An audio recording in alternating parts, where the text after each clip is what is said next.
अस्सलाम वालेकुम, आप देख रहे हैं इनसाइड पाकिस्तान। मैं हूं मोहम्मद ज़फ़ीर। आज अफसोसनाक वाक़या हुआ बडग्राम में। चेयर लिफ्ट सुबह फंस गई और जिसमें 8 अफराद सवार थे। उसमें से अब तक की जो इत्तलात हैं 5 बच्चों को रेस्क्यू कर लिया गया और चूँकि दिन भर हेलीकॉप्टर के ज़रिए फ़ज़ाई ऑपरेशन जारी था और अब अंधेरा छा चुका है, ज़रा अब तो रात ढल चुकी है और मगरिब के फ़ौरी बाद ज़मीनी ऑपरेशन जो है वो जारी है, अब तक जारी है और उस रेस्क्यू ऑपरेशन में अब तक 5 बच्चों को रेस्क्यू कर लिया गया है। बहुत ही अफसोसनाक वाक़या है ये और हम और जितने भी हमारे देखने वाले हैं सबसे यही दुआ है कि दुआ करें कि अल्लाह ताला आसानी फरमाए और ये ऑपरेशन कामयाब हो जाए और तमाम अफराद बाहिफाजत उनको निकाल लिया जाए इस ट्रैप में से। दूसरी तरफ अगर हम मौजूदा माशी सूरत हाल की बात करते हैं तो वो भी इसी तरह का माहौल बना हुआ है। चैलेंजेस है, महंगाई बढ़ती जा रही है, पेट्रोलियम मसनूआत की कीमतों में इजाफा हो रहा है, आम आवाम की दस्तरस से चीज़ें निकलती जा रही हैं और निगरान हुकूमत ज़ाहिर डे टू डे अफेयर्स चलाती है। IMF और बाकी जो इश्यूज़ हैं वो उन्होंने मैनेज करने हैं और कैसे मैनेज होंगे ये सबसे बड़ा सवालिया निशान है। और सवाल ये भी पैदा होता है कि मामला बेहतरी की तरफ कैसे जाएंगे। निगरान हुकूमत के पास जो मैंडेट है उसको मद्देनज़र रखते हुए अभी अगर हम देखें तो डे टू डे अफेयर्स तो उन्होंने चलाने हैं और साथ ही इकॉनमी जो है उसके ऊपर भी कुछ इख्तियारात उनके पास हैं, उसको बेहतर करना है ताकि पाकिस्तान बेहतरी की तरफ जा सके। और इलेक्शंस वक्त पर करवाने के वाले से पाकिस्तान पीपल्स पार्टी का ये मौक़िफ़ है कि फ़ौरी तौर पर इंतखाबात होने चाहिए और ज़्यादा डिले नहीं होना चाहिए। तो ये तो खैर सियासी सूरत हाल है। आज निगरान वज़ीर-ए-आज़म जो है वो 2 रोज़ा दौरे पर कराची भी आए, इसके ऊपर भी आगे चल के बात करेंगे, लेकिन सबसे पहले बडग्राम चेयर लिफ्ट के ऊपर बात करेंगे। और हमें ज्वाइन किया है जनाब ब्रिगेडियर रिटायर्ड गज़नफ़र अली साहब ने, सीनियर दिफाई तज़कियाकार हैं। वज़ीर साहब खुशामदीद कहते हैं आपको शो में। Thank you sir. सबसे पहले तो अब तक जो इतलात हैं अभी ISPR के मुताबिक 5 अफराद को बच्चों को जो है वो रेस्क्यू कर लिया गया है। ज़ाहिर सुबह सवेरे का ये वाक़या है और मुश्किल ऑपरेशन था अपनी नौइयत का और अब तक 5 बच्चे जो है उनको रेस्क्यू कर लिया गया, बाकी को भी ज़ाहिर ज़मीनी ऑपरेशन इस वक्त जारी है। आप तमाम इस तरह की जो सिचुएशन है उसको समझते भी हैं, अपने ज़रा सर्व भी किया है। एक तो ये बताइएगा कि कितना मुश्किल है और हम दिन भर इसके ऊपर बात भी करते रहे और कैसे अब जो मज़ीद है रात के अंधेरे में ये ज़रा अब जो चेयर लिफ्ट क्रॉस करते हैं लोग उनकी खिदमात भी ले ली गई हैं। पाक फ़ौज के जवान SSG कमांडोज जो हैं वो भी हिस्सा ले रहे हैं। तो हमारे नाज़रीन के लिए बताइएगा कि कितनी उम्मीद है कि जल्द अज जल्द ये ऑपरेशन कम्प्लीट कर लिया जाएगा। बहुत बहुत शुक्रिया। पहले तो बड़े अफसोस की बात है, दुख की बात है, इसलिए कि इस केबल कार के ऊपर मासूम फूल जैसे बच्चे थे जो अपने स्कूल जाते हैं। सुबह 7 बजे का टाइम था जी, जिस दौर वो अपने स्कूल गए। और आपको पता है कि ये जो जितने माउंटेनस एरिया हैं जहाँ पे अमूमन रोड नेटवर्क जो होता है वो होता ही नहीं है, और अगर होता है तो उसमें इतना डिटूर होता है, इतनी लेंथ होती है कि लोग उसको टाइम ब्रैकेट में ट्रेवर्स नहीं कर सकते। तो फिर ये शॉर्टकट के तौर पे हैंगिंग ब्रिजेस बनाए जाते हैं, रोप ब्रिजेस बनाए जाते हैं और इस तरह ये लेटेस्ट ये केबल कार का सिस्टम भी आया है। अब ये केबल कार जो है अमूमन 3 वो होते हैं, रोप केबल्स होती हैं जो लोहे की होती है ऑफकोर्स, जिसके ऊपर ये चलती हैं और ड्रैग होती हैं। अब उसमें से 2 जिस वक्त टूटी तो साफ ज़ाहिर है जब 2 तारें टूटेंगी, पहले एक ब्रेक हुई होगी फिर दूसरी ब्रेक हुई होगी, तो फिर उसका तवाजुन जो है केबल कार का खत्म हो गया होगा और वो जो है डेंगल एक साइड पे कर गई होगी। अब ये जो वैलीज जो होती है, जैसे आपने सारा दिन तस्वीर में भी देखा होगा कि दोनों साइड पे पहाड़ है, दरमियान में वैली है, नीचे नाला है या रिवर गुजर रहा है। ये जो नैरो वैलीज होते हैं इसमें बड़ी गस्टी विंड्स होती हैं जो 30, 40, 50 किलोमीटर की स्पीड से नॉटिकल माइल से चलती हैं और उसके साथ साथ फिर यहाँ पे एयर प्रेशर जो होता है वो बहुत ज्यादा हो जाता है। अब ये जो जब ये केबल कार का पता चला और फिर उसके ऊपर रिकॉनेसेंस की गई और देखा गया कि इसका इस वक्त तो कोई और चेहरा कार नहीं है, क्योंकि अगर आप इसको ग्राउंड से अप्रोच करते हैं तो वो तो हो नहीं सकता, इतनी बड़ी कोई क्रेन तो है नहीं जो 300-600 फुट ऊपर जाएगी। तो उसके बाद क्या ऑप्शन रह जाती है? ऑप्शन ये जाती है कि बाय एयर हवा से कुछ ऑपरेशन करें। उसके लिए आप नेचुरली हेलीकॉप्टर इस्तेमाल कर सकते हैं, और जब हेलीकॉप्टर इस्तेमाल करेंगे तो उसमें होता ही है कि फिर स्लिंग डाल के जो है वो आपको नीचे जाना पड़ता है, ठीक। और उसके ऊपर केबल जो उसका जो रोटर होता है या उसकी जो मशीन होती है उसको फिर हेलीकॉप्टर के अंदर से उसकी रिलीज को कंट्रोल किया जाता है। अब इसमें दो चीजें होती है, एक उन जी। लोगों की एफिशिएंसी होती है जिन्होंने डिटर्मिनेशन होती है और बहादुरी होती है, जिन्होंने नीचे उतरना होता है उनसे लटक के, और दूसरा पायलट जो होते हैं वो बड़े ट्रेंड और बड़े हाईली टेक्निकल पायलट्स चाहिए होते हैं, क्योंकि उन्होंने पायलट्स ने हेलीकॉप्टर को जो है वो लो स्पीड के ऊपर स्टैटिक रनिंग के ऊपर रख के उसको बैलेंस करना होता है। अब जैसे मैंने आपको बताया, जो कि विंड बड़ी तेज चल रही है, उसके जरिए एक जगह पे हेलीकॉप्टर का या जो लोग जो सीलिंग से नीचे लटक रहा होता है उसका एक जगह पे स्टैटिक रहना बड़ा मुश्किल मैनेज करना ज़ाहिर है, ये तमाम चीज़ें मद्देनजर रखनी पड़ती हैं और एक्यूरेसी बड़ी मैटर करती है। अब बिजली साहब, एक चीज़ बड़ी इंपॉर्टेंट कि इस ऑपरेशन में ज़रा चौथी अटेम्प्ट थी जो कमांडोज ने की, और उसके बाद 2 बच्चों को वो रेस्क्यू कर सके, बिल्कुल मगरिब के करीब तरीन ये वक्त था। उसके बाद अब देखते हैं, अभी जो ISPR के मुताबिक टोटल 5 बच्चों को रेस्क्यू किया गया, यानी रात के अंधेरे में जो ज़मीनी ऑपरेशन या जो केबल जो लिफ्ट है उसके ज़रिए जो छोटी, जिसको हरफ आम में डोली कहा जा रहा है, छोटी डोली, उसके ज़रिए 3 बच्चों को रेस्क्यू किया गया। तो बज़ाहिर एक उम्मीद जागी है कि हो सकता है रात गए ये ऑपरेशन इसी तरह अगर कंटिन्यू रहा तो बाकी जो 3 अफराद रह गए हैं उसके अंदर उनको भी रेस्क्यू कर लिया जाएगा। तो ये कितना कारगर साबित होगा, चूँकि अब वज़न भी कम हो गया, जो तार टूटने का खदशा था उसमें भी कमी आई है, चूँकि 5 बच्चे उसमें से बाहिफाजत निकाल लिए गए हैं अब तक की इतलात के मुताबिक।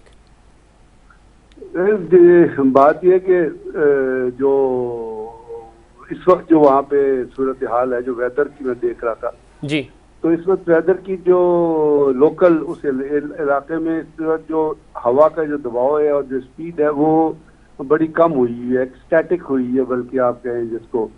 अब उसके अंदर जो छोटी एक डोली है, छोटी एक वो है, उसको उसी केबल पे चलाया जा रहा है जो एक सिंगल केबल उसके ऊपर मौजूद है, क्योंकि आपने लोड देखना है कि वो कितना लोड उठा सकती है। उसके बाद आपने देखा होगा कि स्लिंग उसके ऊपर कोशिश ये की जा रही है कि उस केबल के ऊपर कमांडोज, SSG कमांडोज जो हैं वो उसके ऊपर भाई जो एक सिंगल केबल है उसके ऊपर भी वो स्विंग होके ऊपर आगे जा सके। अब ये चूंकि रात को हेलीकॉप्टर से इस्तेमाल, वैसे तो हेलीकॉप्टर से रेस्क्यू ज्यादा आसान था as compared to ground operation, क्योंकि हेलीकॉप्टर से तो आपने पहले जो आपने डिले ये हुआ कि सबसे पहले तो वहाँ पे खाना और दवाइयाँ और ये चीजें जो हैं उन लोगों को प्रोवाइड की गई, फिर आके दोबारा हेलीकॉप्टर गए। अब जो ग्राउंड ऑपरेशन तो नहीं है, तो एरियल ऑपरेशन ही, क्योंकि ग्राउंड से तो कोई चीज जाके उनको नीचे नहीं लेके आ रही। हाँ, तो आई मीन इसमें जरा हेली नहीं इस्तेमाल हो रहा, बाकी तो जरा बाकी है वो उसी के ऊपर चल रहा है। जी जी। और क्योंकि लोड भी आहिस्ता आहिस्ता कम होता रहा है, जिस तरह मैंने आपसे अर्ज किया कि एयर प्रेशर भी, जो मैं अपनी तरफ से जो वहाँ पे वेदर चेक कर रहा था जी, बल्कि मैंने अभी अल जजीरा पे एक वेदर रिपोर्ट उसी इलाके की सुनी है जिसके अंदर वहाँ पे विंड्स जो हैं, अब सुबह को कह रहे हैं कि वहाँ पे बारिश हो जाएगी, रेन के चांसेस हैं उस इलाके में। तो इसीलिए फैसला ही किया गया कि रात को इस ऑपरेशन को कंप्लीट किया जाए। नेचुरली वहाँ पे उन्होंने कोई लाइट्स वगैरह का भी ग्राउंड से बंदोबस्त किया होगा, और चीजें जो है वो तो इमरजेंसी लाइट जो कमांडोज जा रहे हैं उनके हेड पे अमूमन हम देखते हैं, आपने नज़ारा सर्व भी किया कि वो लाइट उनके साथ, अलावा भी उस लाइट के अलावा नीचे से जो लाइट्स पड़ रही हैं और जो इलाके में जो है वो भी इंतजाम किए गए हैं, क्योंकि ना सिर्फ ये कि स्टैटिक लाइट बल्कि आपकी जो ग्राउंड लाइट्स है और जो मोटर व्हीकल्स की लाइट्स हैं उनको भी इस्तेमाल किया जा रहा है। और जो कमांडोस ऑफ कोर्स जाएंगे उनके आगे तो फिर नाइट विजन गॉगल्स का भी इस्तेमाल किया जा रहा है। तो एक बड़ा मुश्किल है लेकिन बड़ा डेयरिंग ऑपरेशन है। भैया साहब, आपने ज़रा सर्व किया आप, और वैसे भी मशकें भी होती हैं, हमने देखा पाक आर्मी की, कितना मुश्किल ऑपरेशन है। और इस नौयत का आपकी ज़िंदगी में आपने कभी इस तरह का कोई देखा हो, रेस्क्यू किया गया हो पूरी दुनिया में, या क्या आपको याद आ रहा हो? ये भी अल्हम्दुलिल्लाह अभी तक 70% ऑपरेशन तो कंप्लीट हो चुका है, क्योंकि 8 में से 5 जानें अल्हम्दुलिल्लाह बचाई जा चुकी है और इंशाल्लाह ताला बाकी 3 भी बच जाएंगी। मैं तो इतना कह सकता हूँ कि ऊपर अल्लाह ताला की ज़ात थी और नीचे एयर में हेलीकॉप्टर था, पाकिस्तान आर्मी के पायलट थे और उसमें SSG के कमांडोज थे। और वो जाने की कोशिश कर रहे थे उन लोगों तक जो फंसे हुए थे एक अपना केबल कार में। तो मुझे यकीन था कि ऊपर से अल्लाह मियाँ की रहमत आएगी, नीचे से इन लोगों की डिटर्मिनेशन होगी, जो लोग इसको इवैक्यूएट कराने की कोशिश कर रहे हैं। और एसएसजी ट्रेंड इस काम के लिए। आपको पता है जब एपीएस पे हमला हुआ था, जी जी वहां पे कितना डेयरिंग ऑपरेशन आपके जहन में जरूर होगा किया गया था, वो जर्रार कंपनी ने किया था।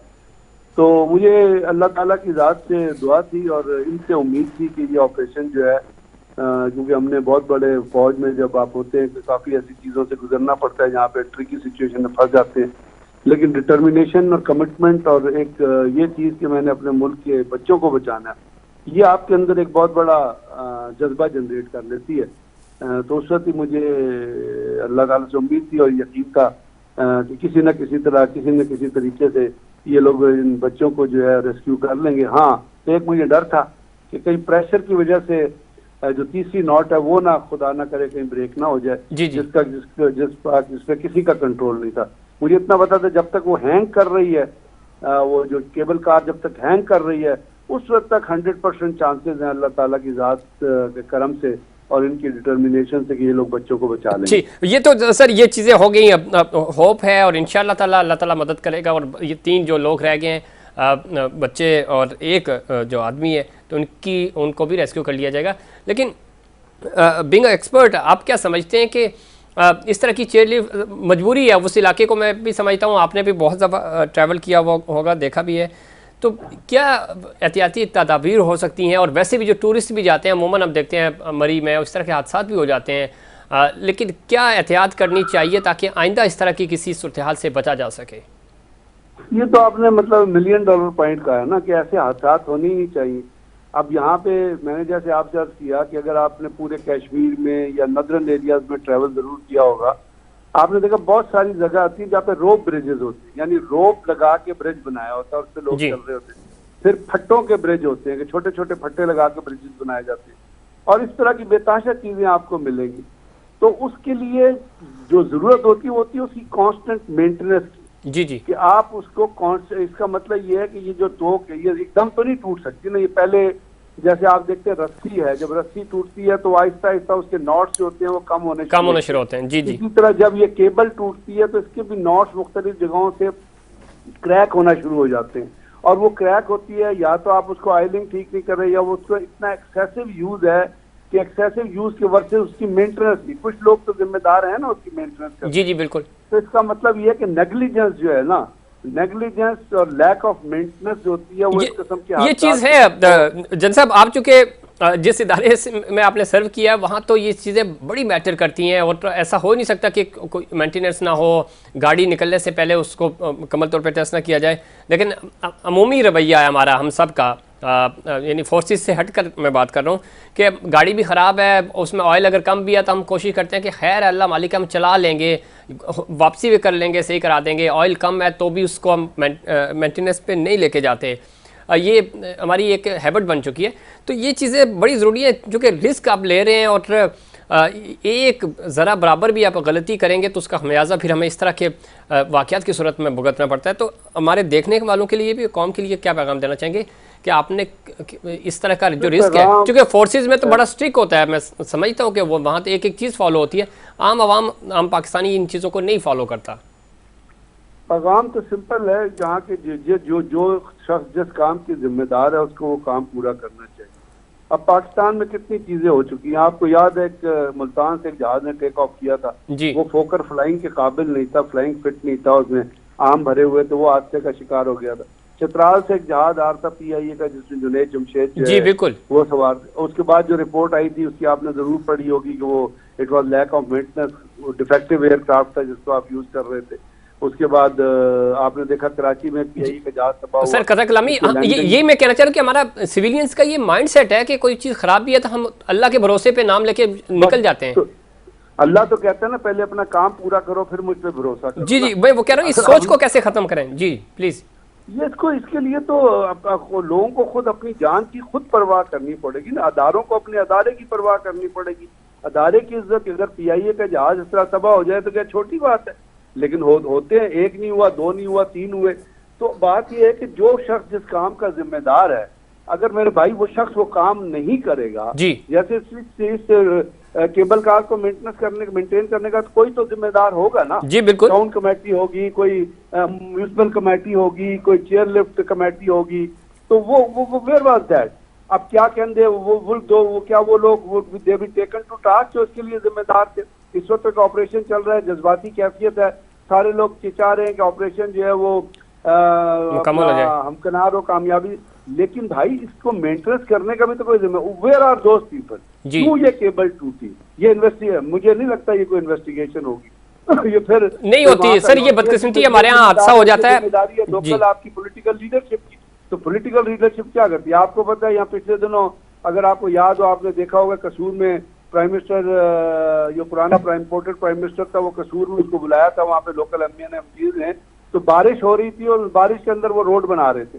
अब आप मुझे बताइए, तो यहाँ जहाँ ये लेवल ऑफ कमिटमेंट ये होगा, करप्शन आम होगी, अवाम के पैसे खाए जा रहे होंगे, डिस्ट्रिक्ट गवर्नमेंट के पैसे खाए जा रहे होंगे, लोकल गवर्नमेंट के पैसे खाए जा रहे होंगे, काम जो है चार आने का काम जो है उसमें 3 आने खा के आधे पैसे का काम हो रहा होगा, तो वहां पे फिर लोग तो इसी तरह सफर करेंगे। और यही पाकिस्तान के अवाम सफर करते, यही पाकिस्तान के अभी रेलवे का इतना बड़ा हादसा हुआ है। जी जी बिल्कुल। आपने देखा हजारा एक्सप्रेस जो है वो उतर गई है पटरी, लैक, उसमें जो रिपोर्ट आई है वो misgovernance, lack of maintenance और करप्शन। बिल्कुल ठीक कह रहे हैं। और बिल्कुल साहब आपकी बात बिल्कुल दुरुस्त है, और हमें आम आवाम को सवाल भी करना होगा, जब चाहे वो PIA हो, रेलवे हो, वैसे पब्लिक बस हो, और जब आप किराया देते हैं चीज़ें, तो आप चैलेंज करें, आप पूछें कि इसकी मेंटेनेंस क्यों नहीं हो रही। आप क्या आपके पास सर्टिफिकेट है मेंटेनेंस का? इसका ट्रैवलिंग हो रही होती है कराची टू इस्लामाबाद, इस्लामाबाद से पूरे पाकिस्तान इंट्रासिटी जब हम बात करते हैं, तो आए रोज़ हादसा होते हैं, लेकिन हम चूँकि अपना राइट ना समझते हैं, ना पूछते हैं, हम रेंट तो पे कर रहे होते हैं सारी चीज़ें, लेकिन हम ये सवाल नहीं करते। तो ये हमारी जिम्मेदारी भी बनती है कि हम पूछें, ताकि इदारे के ऊपर प्रेशर हो और वो मेंटेनेंस और इस तमाम चीज़ें बरकरार रखे।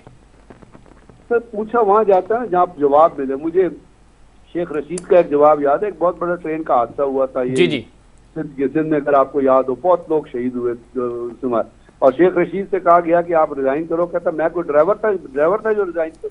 जी इसी तरह जब इंडिया में एक हादसा हुआ था बहुत बड़ा ट्रेन का, Lalu Prasad Yadav was the minister and he resigned immediately, he said कि it is lack of the supervision. तो जहाँ पे इस किस्म के लोग होंगे, रवैये सर, ये समाजी रवैये, ये हमारे रवैये हैं कि जो हम जी तो बताइए ना, फिर क्या बंदे किससे सवाल करें? पहली बात ये, सवाल किससे करें? क्योंकि हमारे यहाँ जवाब देने के लिए तो कोई है नहीं।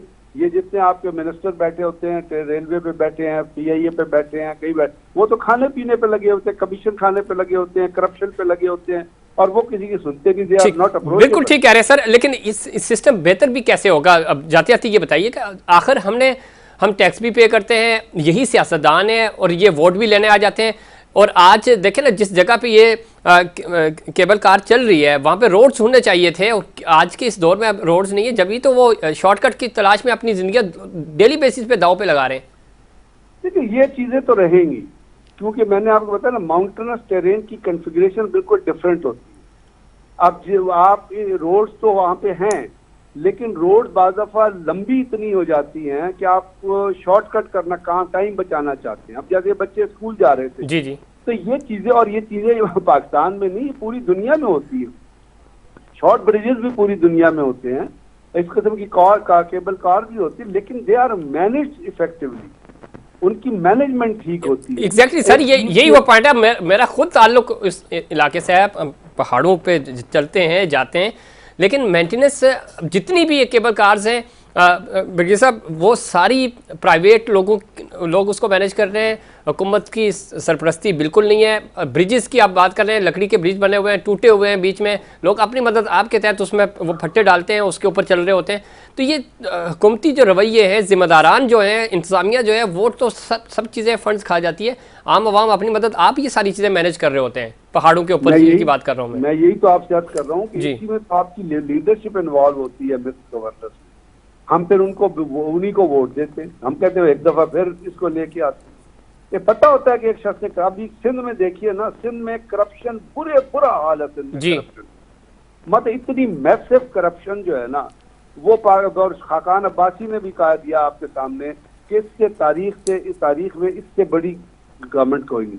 सिंध में जो हाल है, मतलब है वहां पे गंदम स्टोर की जाती है तो वहां पे निकलती है मिट्टी, आपको पता ही है। फिर लोगों के साथ जो सलूक किया जाता है, सैलाब में जो लोगों के साथ सलूक हुआ, जो अस्पतालों की वहाँ हालत बनाई गई है, जहाँ वहाँ पैसे खाए जाते हैं, सैलाब की चीजें एमपीएस के घर से, मतलब हर जगह ही तकरीबन ये हाल है कि सिंध में तो कॉन्स्टेंटली एक ही पार्टी तीसरी दफा चली आ रही है, बट वो पार्टी जिम्मेदारी बिल्कुल ठीक है सर। सिंध में हम खुद रह रहे हैं, इधर ये रिवाज बन गया है कि अगर आपने कोई सरकारी नौकरी, चाहे वो बिल्कुल ग्रेड 1 की हो, तो अगर आपकी सेटिंग है, आपके पास पैसे हैं, वो आप पे कर दें और आपकी जॉब हो जाएगी। आप उसको उसके ऊपर क्वालिफाई कर रहे हैं या नहीं कर रहे हैं। ग्रेड 1 से लेकर 18वें ग्रेड तक, 19वें 20वें ग्रेड तक ये मामला हैं। बदकिस्मती है हमारी ये। जी मैं यही बात कर रहा हूँ ना। तो फिर अब वहाँ पे लोगों को एक सुओ मोटो नोटिस लेना चाहिए ना। जिस तरह कहते हैं कि जमहूरियत एक इंतकाम है, तो अब लोगों को जमहूरी इंतकाम लेना चाहिए। They should not elect those people who have corrupted the system. बिल्कुल ठीक कह रहे हैं आप, लेकिन जमहूरियत बेहतरीन इंतकाम तो है, उसके ऊपर भी सवालिया निशान उठते हैं और उसको भी कैसे मैनेज किया जाता है। लोगों को इंतकाम लेना चाहिए ना, लोगों को निकलना चाहिए। लेकिन लोग अभी तक सर, ये मेरी आपकी बहस प्रोग्राम से 10 हम कर लें ख़त्म नहीं होगी। फैक्ट ये है कि अवाम अभी तक नहीं निकल रहे। अवाम अभी भी पेट्रोल महंगा हो रहा है तो वो इस कोशिश में होते हैं कि क्यू में लगकर हम अपनी बाइक की या गाड़ी की टंकी फुल कर लें। तो हमारी तो सोच इस तरफ जा रही है, तो हम अभी तो तैयार ही नहीं है निकलने के लिए। तो अल्लाह करे यही चीज है कि अब देखिए ना, मैं भी कहता हूँ कि अभी पॉलिटिकल हुकूमतों से जान छुट्टी है जी। वो लोग नहीं, ये वैसे तो टेक टेकर्स आए हैं, ये हुकूमत आई है, तो इनमें तो इनके पास तो इतनी कैपेसिटी नहीं होगी काम करने की। लेकिन अगर हम इलेक्शन में जाते हैं तो फिर दुआ यही है कि ऐसे लोग इलेक्ट करें जो न्यूट्रल हों, जिनके ऊपर कोई बैकलॉग ना हो और जो कोई करप्शन में इन्वॉल्व ना हो, जिनका कंडक्ट बेहतर हो, सोसाइटी से ताल्लुक रखते हो, चाहे वो नए लोग हों। हो सकता है कि सिस्टम के अंदर कोई बेहतरी आए, उम्मीद की जा सकती है, बिल्कुल आए। और जाते जाते सर बताइएगा, चूंकि इसके ऊपर भी बात करनी थी, भारतीय नाज़िमुल अमूर की दफ्तर खारजा तलबी भी हुई है, LOC पर शहरी की शहादत का मामला है। इंडिया इस तरह की चीज़ें करता है और अमूमन हमने देखा है, और जब जब इलेक्शंस करीब आते हैं, इसके ऊपर भी क्विकली कमेंट कर दीजिएगा सर। इंडिया ये करता रहेगा। इंडिया का एक कल्चर है इंडियन लीडरशिप का। इंडिया में फैशिस्ट लीडरशिप है, याद रखिएगा। वो लीडरशिप है जो मुसोलिनी और हिटलर की परवरदा है। उनका फैशिज्म उनका मजहब है और फैशिस्ट टेंडेंसी है उनमें, और वो हर इलेक्शन लड़ते हैं पाकिस्तान बैशिंग के ऊपर। हमारे यहाँ हम इतने पैसे हैं, हमारे यहाँ सोच ये है कि जलील अब्बास जो आपका फॉरेन मिनिस्टर, जैसे अब निगरान हुकूमतों की बात हो रही थी जी, तो जलील अब्बास ने आके बजाय इसके कि वो पाकिस्तान में जो दहशत गर्दी है जिसमें भी आज 6 जवान शहीद हुए हैं, वो उस पर कहे कि जी हम उस पर कंट्रोल करने की दुनिया की ताकतों से बात करेंगे, अफगानिस्तान से बात जाएंगे बात। उसका पहला स्टेटमेंट आया कि जी हम इंडिया से ताल्लुकात बेहतर करेंगे। इंडिया का दर्द उनको है, इंडिया का दर्द उसको इसलिए है कि अमेरिका ने कहा है। हमारे यहाँ दुख की बात यह है कि हम दूसरे मुल्कों के नेशनल इंटरेस्ट को अपने नेशनल इंटरेस्ट के ऊपर इम्पोज कर लेते हैं। तो जब आप अपना नेशनल इंटरेस्ट परसू नहीं करेंगे तो इंडिया को क्या लगेगा? इंडिया तो हमेशा फायरिंग करता है।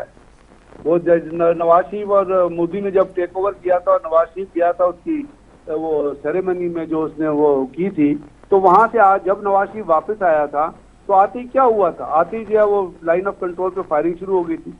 हमारे कश्मीरी भाई बेटियां बच्चे इतने शहीद हुए और वहाँ पे लाइफ इतनी मुश्किल हो गई कि लोग लाइन ऑफ कंट्रोल से जो है वो घर छोड़ के पीछे आ गए। आर्मी ने उनको बंकर बना के दिए, बिल्कुल ऐसे ही वहाँ मस्जिदें टारगेट हुई, स्कूल की एजुकेशन टारगेट हुई। लेकिन क्या नवाज शरीफ ने एक दफा भी अपनी प्राइम मिनिस्टरशिप में लाइन ऑफ कंट्रोल का दौरा किया? नहीं किया। तो उसकी सेटिंग चल रही थी नरेंद्र मोदी से। वो कहता था नरेंद्र मोदी मेरा भाई है सर, वो बगैर इन्विटेशन बगैर बताए वो रायबंद पहुंच गए। इंडिया बदल नहीं सकता हमें अपनी। अब ये भी नहीं जरूरी है कि आप इंडिया के साथ लड़ाई उठा के रखें, क्योंकि आजकल की दुनिया में आइडियोलॉजिकल सर बगैर साहब आप दुरुस्त फरमा रहे हैं, लेकिन बराबरी भी तो कोई चीज होती है। ये तो नहीं होता कि अगर आपको मारे आप लेट जाएं। मैं यही आपसे अर्ज कर रहा था ना कि जी आजकल की दुनिया में अभी इंडिया और चाइना की जंग चल रही है, गलवान में जंग हुई है, लेकिन चाइना और इंडिया की ट्रेड भी चल रही है। तो हमें अपना नेशनल इंटरेस्ट जो है उसको प्रेफर करके सॉवरेनिटी की बेसिस पे, इक्वालिटी की बेसिस पे ताल्लुकात कायम रखने हैं और इकोनॉमिक कनेक्टिविटी भी रखें हम। तब तो बात बनेगी। लेकिन अगर हम हर चीज में, यानी इंडिया पाकिस्तान में क्रिकेट खेलने नहीं आता, हम दौड़े हुए क्रिकेट खेलने पाकिस्तान चले जाते। जका अशरफ साहब जो है उनसे बड़ा कोई मतलब है हम ही नहीं होता। ये टिल्ड हमें नजर आता है, पाकिस्तान मुस्लिम लीग नून की हुकूमत हो या पाकिस्तान पीपल्स पार्टी की हुकूमत हो, ये माजी के टिल्ड होते हैं भारत की तरफ, और बराबरी पे होनी चाहिए। बिल्कुल आपकी बात दुरुस्त है कि अगर आप सफारतकारी भी है तो भी बराबरी पे होनी चाहिए। क्रिकेट वो यहाँ खेलने नहीं आते, और हम न्यूट्रल मकाम पे हम भी कहें कि वर्ल्ड कप हमारा भी दुबई में मैचेस होने चाहिए, श्रीलंका में होने चाहिए, लेकिन ये स्टैंड हम नहीं ले पाते। बहुत शुक्रिया ब्रिगेडियर रिटायर्ड गजनफर अली साहब, आप अपना पॉइंट ऑफ व्यू दे रहे थे, और ख़ास तौर पे जो बडग्राम चेयर लिफ्ट का मामला है उसके ऊपर भी उस ऑपरेशन के वाले से बता रहे थे। अल्लाह करे कि ये जो 3 ज़िंदगियां हैं वो भी बच जाएं और ऑपरेशन कामयाब हो जाए, और बड़ी जान पेशानी से हमारे जवान इसमें हिस्सा ले रहे हैं, सिविलियन उनका भरपूर साथ दे रहे हैं। अल्लाह करे कि ये कामयाबी मिले और जल्द ये लोग रेस्क्यू किए जा सकें। और वक्त हुआ ब्रेक के बाद वापस आएंगे तो कुछ सियासी सूरत हाल पे बात करेंगे, लेकिन उससे पहले कमर्शियल ब्रेक।